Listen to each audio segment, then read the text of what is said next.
mulu tiap pagi di tempat main. Ajak jalan apa-apa nih. Ada dia katik dia. Mendep baik. Mana gitu. Bah, sini dulu, Bah. Ngapa, Ngok? Di sini dulu kau tuh. Ya, Cak Saul panggil.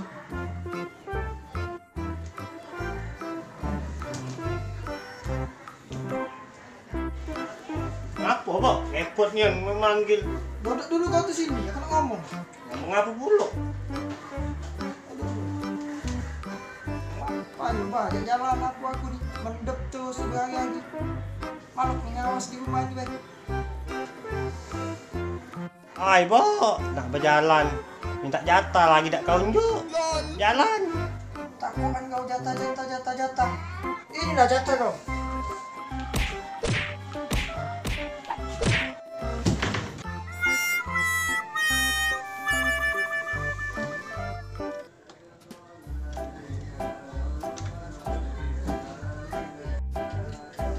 Hai, udah keluar lah.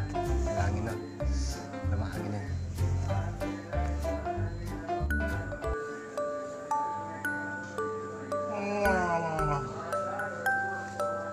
Hai, coba boleh gitu dulu ya.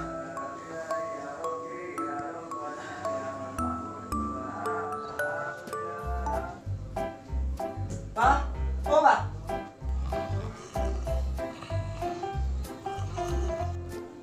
Mana abang?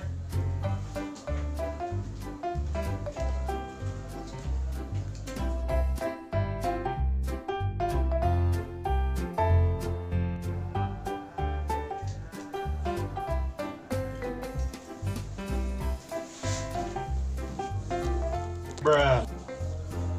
Nah, mana abang?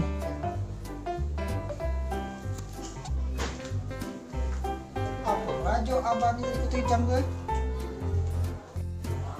Nah, pintu semangatin. Noh, tidur dia. Tunggulah lo,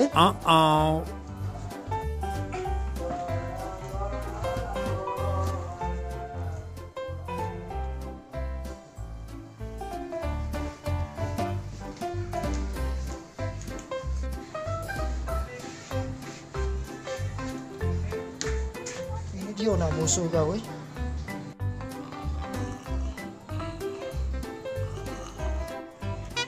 Bang, hoi.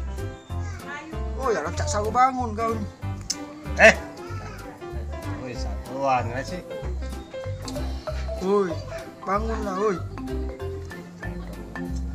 Katik. Nah, ini dia musuh kau.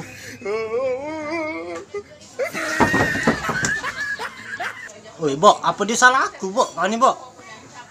Nyiram aku ni, Bok. Tidur di luar ni. Katik rumah apa kau? Oh, aku ni tidur nguling-nguling baik, tertidur. Lagi pula apa dia, Bok? Kurang aku ni, Bok, sama kau ni. Hampir kau cek ini sama aku ni. Kau nak tahu kurang kau apa? Ini nak. Nah. Box tembok.